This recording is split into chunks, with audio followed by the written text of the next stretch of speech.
Welcome to the Ageless Warrior Lab. I'm BJJ Black Belt and Dirty Dozen member Dave Meyer, here to draw wisdom from Brazilian Jiu Jitsu and the martial arts and explore how it applies to success in business, relationships, your long-term health, and making the most out of your life. What you're about to hear is an interview that I and my friend John Will conducted with Rigan Machado, our Brazilian Jiu Jitsu coach. Rigan was visiting John in Australia, where I had actually just been.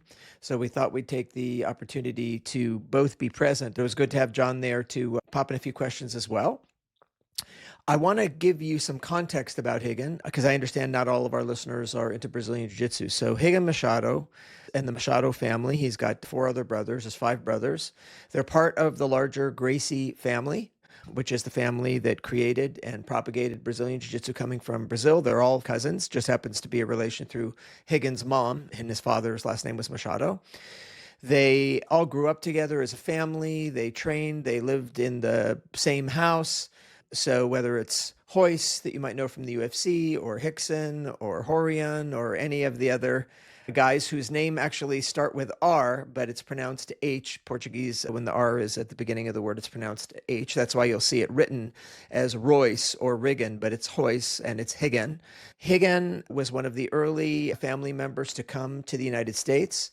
Horian had come, I don't know the exact order, but he came with his brother Rickson and Hoyler and Royce to try to establish Brazilian Jiu-Jitsu in the United States.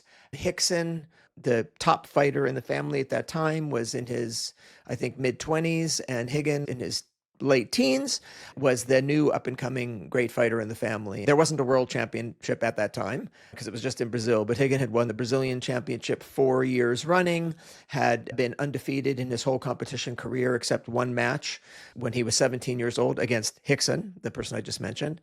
So Rigan was fantastic. And when Rigan came to the United States, he spoke very little English. John Will happened to be here when Rigan came through, so that's how they met, why John became such an early student of the Machados.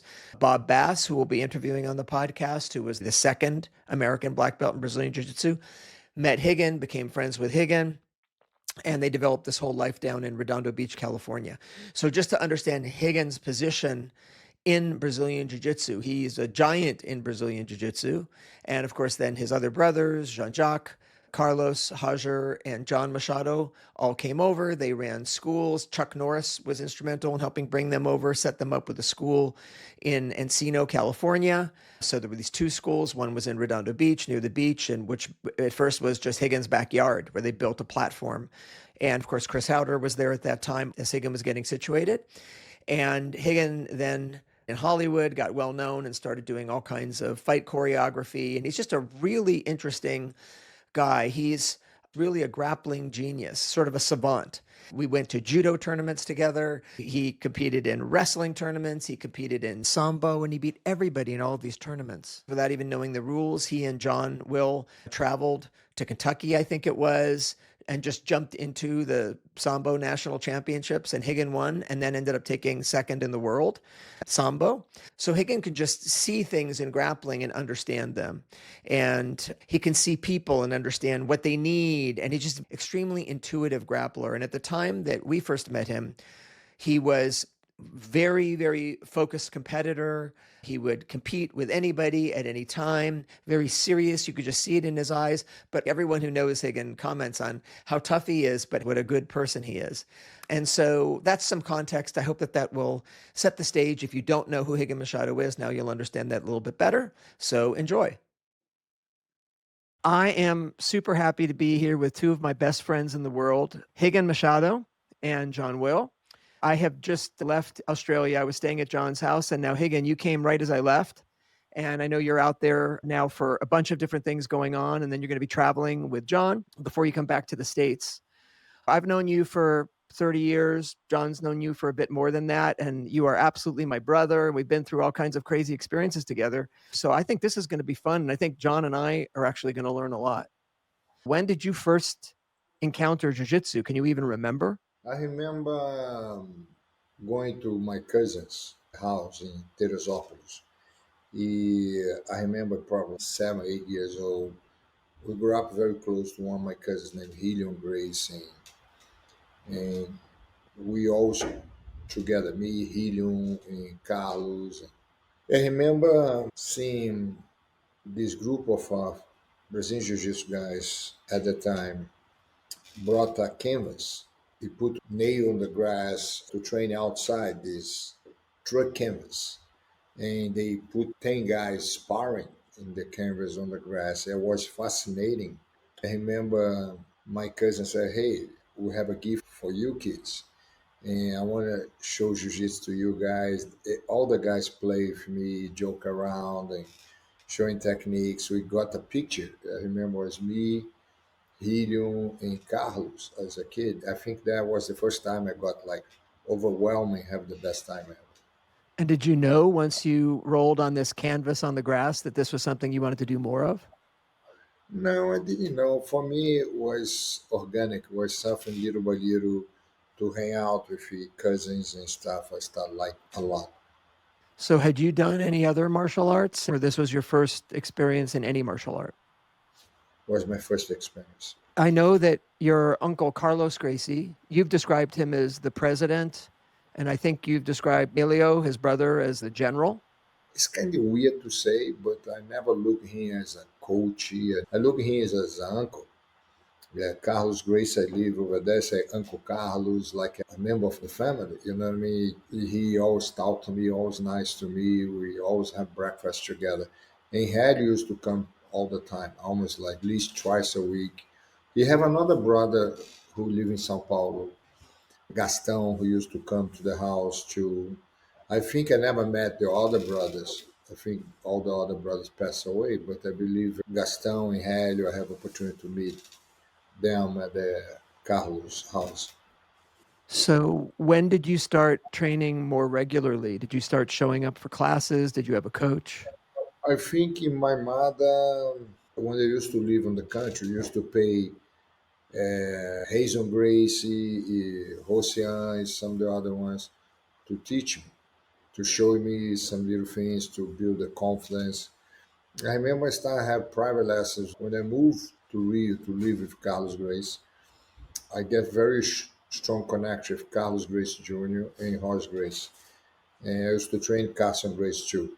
And based like little by little, I start like it because we have mats on the house and we train every day. We start play around and it was natural because crawling all the time. I want to try some techniques and say, "Hey, come here, let me try these techniques." And little by little, we start falling in love for the sport. But what age did you move to Rio? I was early age, close to 14 years old. Why did you move there from I Terra? moved because I have opportunity to have some private lessons and stuff. I used to get a bus from Teresópolis for 2 hours to go training twice a week in Rio and come back. It was 4 hours every week, at least try go 2 times a week. So I think we can safely say he was into it at 14. 2 hour bus ride for a 14-year-old kid to go into Rio and then 2 hours back. That's commitment. Higgin is interesting because as outsiders, I think people think of the Gracie family, the Machado family, as fighters. That's how the world knows you, as jiu-jitsu fighters, as basically the people who created MMA, the people who created the UFC. It's interesting to think that at this time, it was just kids having fun, a family doing something fun together. At that time, were there already challenge matches going on? Do you remember, or was it just fun at that time? I remember seeing so much. I remember seeing one time, I was probably 11 years old. I remember seeing Rorion Grace and Carley have some argument in Teresópolis about some business. And they say, "Okay, let's fight on the backyard." And we figured out. And they go in the backyard, start fighting. And Rory ended up control the fight. And that's how some of the business at the time used to be done. It's like sometimes talk not able to fix, let's fight. Yeah, I remember I learned the lesson. I said, wow, that's amazing. Hollis and Carlos Gracie Jr. talked to my mother to let me move to Rio to train jiu-jitsu full time.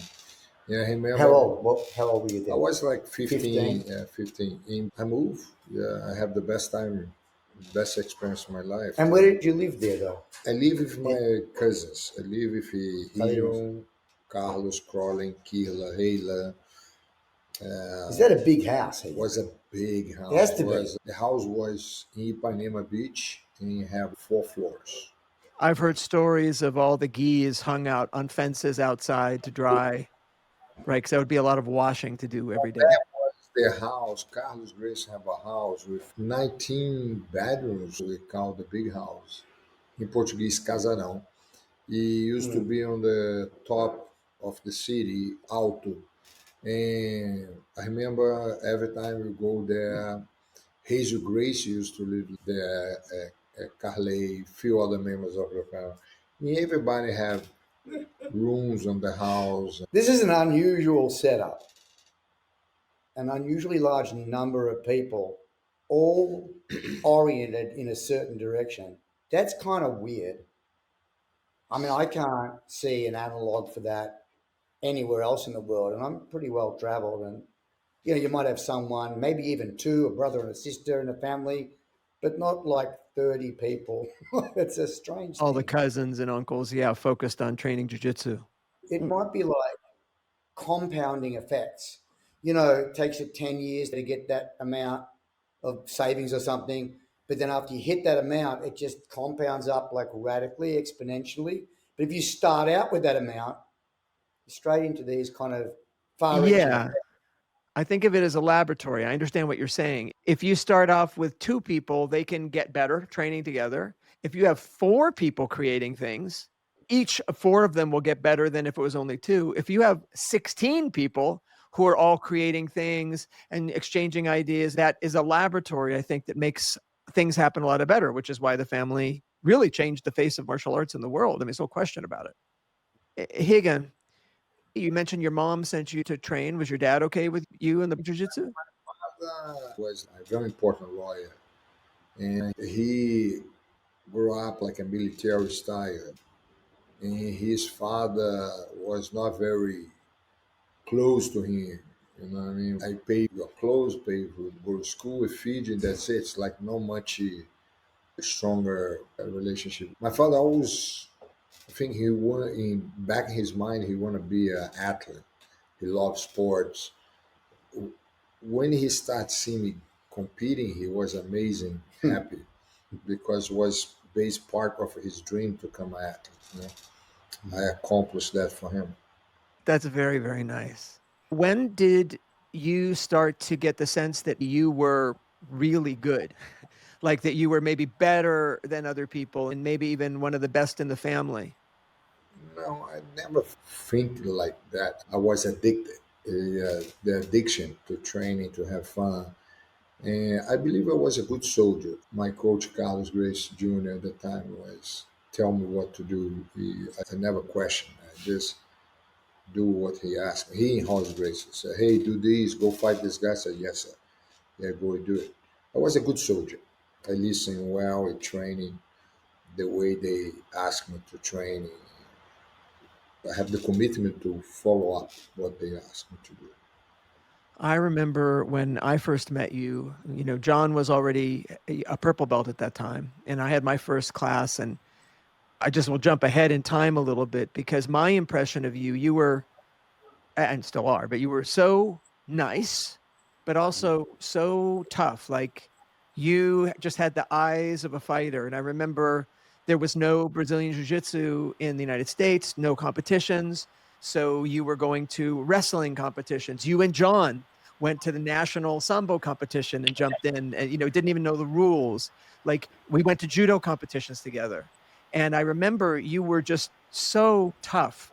And one time I brought you up to this Camp Danzanru, this martial arts camp where there were all these people there and people had heard of you and people were acting all very weird. You taught and then none of them, there were jiu-jitsu guys, judo guys from other styles. Maybe 2 guys would get on the mat and actually train with us because they were scared. But I remember there was an Olympic judo coach there and you had just done like a whole weekend of wrestling competitions, and he understood. He was a fighter, and I remember him saying, "You must feel like a truck just hit you." And you said, "Yeah." And I just remember you had this toughness, like you could train forever, and you were and are a good soldier, I think, even though you're the commander now. Well, as you know, Dave, I didn't realize where Hagen was in this hierarchy of jiu-jitsu until we've been friends for years. I didn't know. I just liked Hagen and we were friends. But I've always seen him from day one. It was very apparent to me that he was like very up for learning new things, like unusually so. Going up to Santa Barbara, training with the Greco-Roman coaches and the Russian guys come out for Sambo. He would be first there, show me, let me see, want to learn.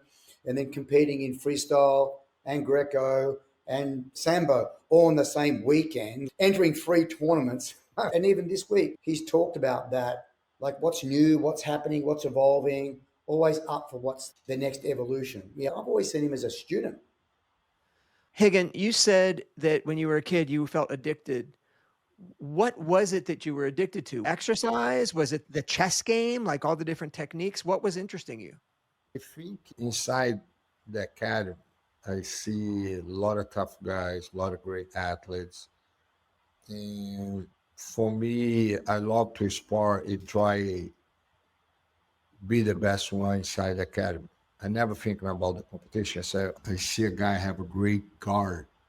My goal was to pass his guard, to be sure I dominate. The other guy have a impossible to sweep him. My goal was to sweep the guy. And basically like that was what I love about the World Academy. Have a lot of good people to exercise this personal challenge. But what I little by little got addicted, I didn't care much about the medals and the titles. I care about the go to war. Like what mean go to war? When you look across the mat, you see another tough guy ready to fight. And when you go to war and winning the fight, the sensation and the pleasure you have from winning the fight was amazing. Yeah, I was addicted to that. I want to find another warrior to go against. In basically, I have good coaches who took advantage of this addiction. I have to throw me around the best guys they couldn't find. I remember when we did some judo tournaments together. I went with you once, and then I went with 4 brothers. Hajar stayed back, and I was the 5th brother that day. And I think it was the first time we went to a judo tournament, and I was a blue belt at the time in Brazilian Jiu Jitsu. I was a black belt from my other Jiu Jitsu, but blue belt in Brazilian Jiu Jitsu. And we were going to enter as black belts in judo into judo competition. And we'd gone into a wrestling class the day before, and they had ropes, and you had us climbing the ropes, and my arms were getting so tired from climbing the ropes. And I kept saying to you, don't you want us like save our grip? And you didn't care. You're like, no, today we're climbing the ropes. We'll deal with the competition tomorrow. And then I remember driving to the competition saying, my arms are so sore. And you said, yeah, mine are too. But it didn't bother you. It's just, okay, so your arms are sore. We're going to the competition. And then I remember being concerned, but these are like judo black belts. I'm afraid, one of them's going to choke me out. And I remember you saying, okay, if a guy puts his hand in your collar, what are you going to do? And I said, well, I'll defend. And you said, okay, you're not going to get choked out. And then I didn't, of course, get choked out. And I won some matches, and you won all your matches, of course. I remember we really benefited from having that attitude that you had of just being willing to train anytime with anybody in any sport. Thank you. You mentioned Holz. We've heard that Holz was really an amazing fighter, and unfortunately, he died young. Is there anything you can share about Holz and why you thought he was special? He was different. He was not talked too much. I remember one time I was super cocky. I just won like 12 fights, and he asked me how I did in the competition. I was kind of cocky, easy, something. And he brought me to training in the advanced class. I was just turned like 15 or 16. He put me to train the advanced class, have purple, brown, black. And everybody made me tap. And he was explaining to me the day you think you're that good, that's what's going to happen. You have to be humble, keep training, just do your job. And he used to give lessons like that. I remember one time he had this student talk bad about judo. And he was quiet, but the next day he said, "Me and you, let's start standing." And after this continue on the ground, he threw the guy 20 times on the ground, submit the guy 10 times. And he explained to the guy, Judo is good for us. Don't have a bad mouth Judo, because whatever you can do to get yourself better as a jiu-jitsu player, you do it. You know what I mean? Don't get involved in this bullshit. Yeah, I remember learning a lot from little things like that from Holmes. He was very good cornerman. He always tell exactly what you need to hear when you fight. Was very impressed with his style of teaching. He bring courage when you need it. He get you wise when you need. Don't say what you don't need to hear. He was a very unique coach. He bring his athletes to the max without have to scream, without have to do much. So, at what point did you come to the United States? What made you come out here? I think it was Cesar Gracie. Cesar Gracie came to Brazil and he stayed in my house. He was training with us every day. We come very close. He always brag about USA. Always talking about USA this, USA that. It's a place like anything you dream come a reality. The idea start growing. Yeah, I remember I have a girlfriend at the time and she wanna come with me. We little by little start talking about, okay, let's go. And I have opportunity to stay with season. I call Royce, and Royce, what the hell are you doing in San Francisco? Come to Los Angeles, better. And that's when I moved to Los Angeles. Horion asked me to help him because Royce teaching 20 classes a day and he need like little break because he's too many classes. What age was that? I went my 22, Oh, is it? 23. Yeah. So, this would have been like in the mid 80s. 86. Yeah, I remember what he liked. I was a big guy. I remember a few times he get me, Hickson, because we big. And he take us places to spar with other people. Like I remember I went to San Diego to a Navy SEAL base and we sparred with almost like 40, 50 people. Me, Hickson, beat everybody, choke everybody. He take us to Judo facility, have a lot of great Judo players. We go there and submit everybody. Yeah, I remember Hori used to do that a lot to try grow this idea about introduce grappling, Brazilian Jiu Jitsu, the martial art community. And he believed we more would go to place and show people what ground fight is, was a good strategy he had to promote jiu-jitsu. Horian is a brilliant marketer. And for those listening, if you don't know who Horian Gracie is, look him up. But he's one of the people who created the UFC to show off Gracie Jiu Jitsu, Brazilian Jiu Jitsu. When did your brothers start to come? What made them come? Did you tell them this is good? You should come out? I think it was Carlos and John who start out to them about what's happening in the US and talking about the opportunities to open a school with Chuck Norris. And Carlos and John, okay, let's give it a try, let's come. And they stay with me, they fall in love, they didn't want to go back anymore. And after this, Roger and Jean-Jacques came. When you first met John, none of your brothers were here. And John Yeah. describes that you didn't speak hardly any English. No. When I first met you around 1990, you were teaching out of your backyard in Redondo Beach. And you had the school that Bob Wall, the actor, martial arts guy, helped you get through the connection with Chuck Norris and stuff at Wall Street Village in Encino. It's true. At the time, it was still Carlos Gracie Jiu Jitsu. That was the name on the door. You weren't using the Machado name yet. Not yet. I think at the beginning, Horion have his academy called Grace Jiu-Jitsu. Because my uncle was Carlos Grace, I feel loyal to him and my coach Carlos Grace at the time to promote them. Yeah, I remember the first time I opened the school was Carlos Grace Jiu-Jitsu. I remember when Jean-Jacques first came, and then I remember Hajer. Hajer spoke English better. Jean-Jacques didn't have a lot of English when he first came. And he was very young and kind of skinny, and he just smiled a lot while he destroyed us. I remember I used to leave a house in Redondo Beach. Chris Howard used to be the owner of the house. I remember we have a place on the back. We have some students. We practice on the garage. From one student, we end up have 30 students. And Chuck Norris Balboa, they have a mall in Encino. Chuck Norris helped us to open the first Machado school. Chuck is a great guy. What was your connection to Chuck? I know at some point you were on his television show and he helped Carlos move out to Texas. Chuck is like a friend. He is very nice to me, very sweet.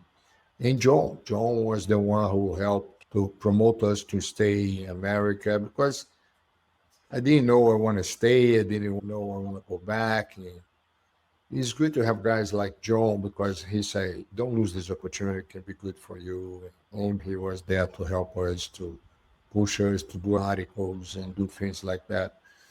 Articles for this magazine, Blitz, and helped promote us. And that helped us a lot on the immigration to get the work permission. And it was an amazing journey at the beginning, before the UFC. We'll have the first generation of Brazilian Jiu Jitsu guys who trained first, like you, John, Chris Howard, Bob Bass, Chris Warnick, all these guys. The first student was fantastic because you were so excited to have students from a country. For me, it was fantastic. And to have the opportunity to be in a different place. It's almost like having new friends. Now, all my students come some of my best friends. Was it hard? Were there things that you missed from Brazil? From the beginning, I was homesick because you're used to the Brazilian culture, Brazilian food, everything. Açaí. After a while, I had opportunity to go to Brazil. The second time I was in Brazil, I started missing Los Angeles. And after a while, man, I fall in love to live in America because you come your own man to create independence, you create your ideas, your dreams, and you can do whatever you want. And the freedom to do that was fantastic. When they have opportunity to do what I love and make some money and survive with jiu-jitsu, because to teach you jiu-jitsu in Brazil and survive, it's not as easy, you know what I mean? In jiu-jitsu, I don't know how a lot of people are surviving in Brazil because these people don't have money to pay for the class, like here in America. You were in LA, so you were close to Hollywood. And I remember in the early days, celebrity martial artists were coming by, right? So Gene LaBelle and of course Chuck Norris and Anna Santo is someone that we've known and have been in our family for a long time and got a black belt through you. So we had these celebrity martial artists coming through. And then when the UFC started, Frank Shamrock and Ken Shamrock, I remember when these guys came to train with you and you showed them what it was all about. But when did you start getting interested in actual movies and things like that? The truth in the beginning was not interested at all. The first time was, I think, Chuck Norris, who bought us to do a cameo in Texas Rangers. And why people call my brother Joe to do a cameo, a movie with Steve Seagal, Undersea 2, and little by little things start happening. I didn't understand the business in Hollywood. Little by little, when you watch the movies, I have opportunity to meet some of these actors. Right? The first time I met Jean-Claude Van Damme, I was overwhelmed, like happy, because you watch his movies, meet Steve Seagal. After a while, I have opportunity to meet Stallone, Arnold Schwarzenegger. And it's a world of entertainment, it's a world very attractive. And you have opportunity to help to be advisor in fight scenes for some of these movies. When I opened the school in Beverly Hills, I start get actors to train. That's when things change, because when you have opportunity to have actors, directors, producers, writers, everybody on your academy, you start learning about the business. You start get involved to be more connected to this industry. The opportunity to meet Paul Walker and meet Van Diesel and end up doing some fight scenes for Fast and Furious. After this, work a little bit in John Wick, meet Keanu Reeves, and have a chance to train Keanu. And after this, have a chance to train the guys from Black Panther, Chadwick Boseman. Things start to get interest because you start asking a question like, I have all this relationship. What can I do in this industry to understand how you can make money in Hollywood? And little by little, you start meeting people who know how to produce films, people who know how to direct films, people who know how to film. And little by little, you start learning. And after a while, I get involved with film productions and films. And I realized, wait a minute, I raised money for this film. And I'm the one that produces. Why not direct? And why not do a challenge outside the comfort zone I had? And I did. I said, okay, let's go. It's like a fight. I want to get my first stripe and learn from my mistakes. And that's what I did. You just came out with a movie. And I know this because I went down to Mann's Chinese Theater, and you had so many people for the open, they had to turn people away. It was like this gigantic room with hundreds and hundreds of people. You have a great imagination because you put the gi and you put the suit, and your suit was the gi. Everybody talking about that. Who's that guy who had the suit, the gi, and the tie? Yes, I wore one of our old Machado competition gis instead of a jacket. So tell us about the movie. What made you want to do this? I never put myself to try direct a film ever because something so outside the box, something so outside my comfort zone. But I remember I have a lunch with a guy named Nico, Italian guy who specializes in distribution films. And he started talking about films and the way he sells films. And he started asking me, I can direct a film or whatever. I said, sure, I can direct. And he went to the bank, he put the money for the film. And now I got to do it because, you know what I mean? I felt I got to do it. And the opportunity like that come once in a lifetime. And I started writing the script. But the funny part, like, to put the film together was a challenge. In the beginning, I wrote a character for John because John had this big beard. He looked like a mafia guy. I wrote a character for his son because his son is a great actor, yeah. And John is funny because I call him, he said, oh, I don't know about that. I'm busy. I told him, I have a check for you. And he said, okay, when do you want to film? And I told next week. And I'm going to send you a script right now, 1 week to get ready. And I said, you have 24 hours to give me an answer. Another way, I have to get another actor. And half an hour, I said, okay, let's do it. He got to the set. He realized 100 people left and right, cameras, the PA, all the production for shoot the film. He started calling me director. He never called me director. What you like him to do, director. I said, John, I pulled him on the corner after 3 days. What the hell you call me director? My name is Rigan. And he told, no, I have to call you director because I have to be the first one to show you respect.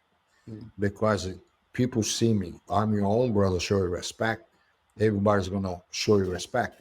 This is kind of nice because when you do something, get the support of your own brother on the side. It's kind of cool. It was a good moment for me.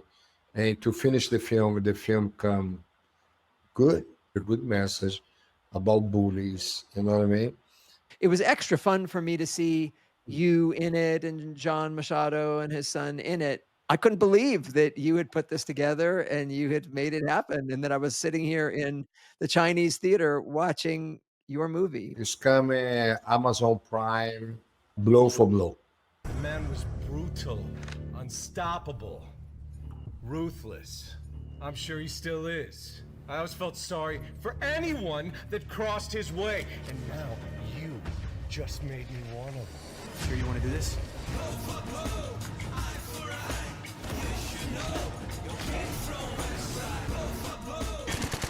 Stop it right there! Party's over. Are you going to be doing more of that? Yeah, I want to do a movie about God. God could use the publicity. Yes, this one is going to be a great movie. It's a mix like UFC meet Forrest Gump. It's not a long story, but a very cool story. My movie is not about religion; it's about God. And this kid who people think he's autistic, but he's not autistic. He's a kid who has pure heart. That what the movie is about. It's beautiful because I want to do always something positive. You can at least send a good message to people. That's what I love to do with movies. I think you do that with martial arts too. I mean, we talked about toughness and all the fighting and stuff, but everybody who's ever dealt with you in the martial arts has always walked away saying, you are just such a good person, such a good heart. I understand you awarded John a coral belt in Brazilian Jiu Jitsu, which is extraordinarily special, making John a first Australian. It's a huge honor, it's a huge accomplishment. This was a surprise to John, and I know he argued against it, but what made you want to do that? Is for me, my experience, one of the best instructors I ever seen. I learning from him today because he's so detailed guy.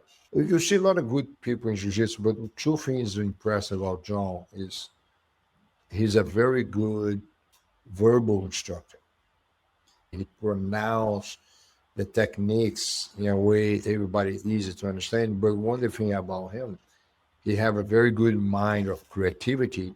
He is so focused in the details of the techniques, which he open your mind to understand how important details.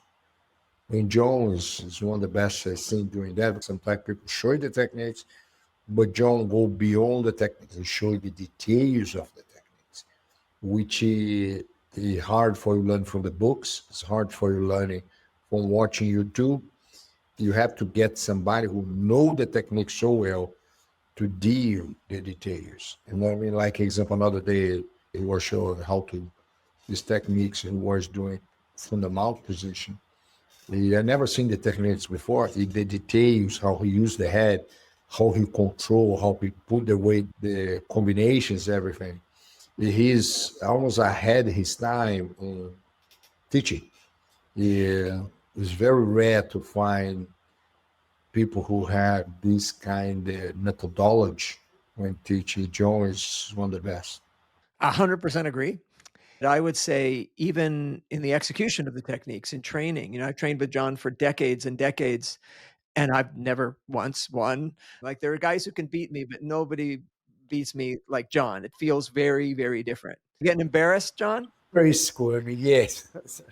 Hey, again, we've been talking for a while. I really appreciate it.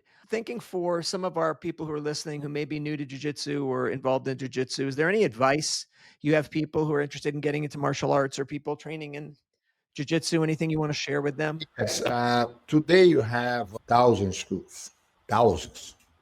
But the advice I give to people when they visit the academy, do a little bit of research.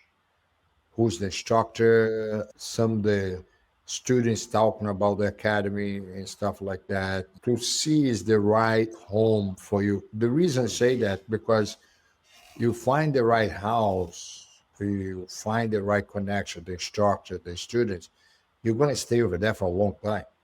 And that's going to be your second home. That's why sometimes to be sure, to do a little background check, to be sure the guy's a good guy, to be sure the academy have a good reputation, things like that. That's the advice I give because jiu-jitsu is going to help you mentally, physically. You're going to create a new extension for a new family for you. You're going to be sure you choose the right home. I think that that's really important. What would you say, John? We just lucked out. I mean, just total lucked out that we met Rigan and his brothers who had just become our family and our best friends. Yeah, and he gave us so much of his time, right? Like always, it wouldn't matter when. He would just be so giving and generous with his time and knowledge. Fantastic. Totally lucky. Well, thanks to both of you for taking time out of your whatever it is right now, day, evening. I have no idea what time it is over there, but I really appreciate it. Rigan, I hope you have a great rest of your trip out there, and I look forward to seeing you when you're back in Los Angeles. Please come up and visit me in Northern California. I love you, and I will be very happy to support anything you're doing always. So appreciate it. Thanks, Dave. Okay, see y'all. I hope you enjoyed that interview with Rigan Machado, and thanks to John Will for making that happen while they were together in Australia. I hope to get Rigan back on the podcast sometime, and maybe I can butter him up and get him to tell some of the crazy stories from Brazil. And of course, I can tell you crazy stories from the early years of our training Brazilian Jiu Jitsu as well. Maybe I'll do a whole podcast on that. It will certainly be of interest for our Brazilian Jiu Jitsu listeners. I hope that you will leave comments. Tell me what you thought about that wherever you're listening, and I'll definitely read them. And remember to subscribe, comment, like, or share if you enjoyed it. And of course, if you're listening on Apple or Spotify, a review is helpful for getting more people to hear about the show. I'll be back next week with more lessons from the lab. And in the meantime, keep developing your strengths, your wisdom, and go out and do good in the world.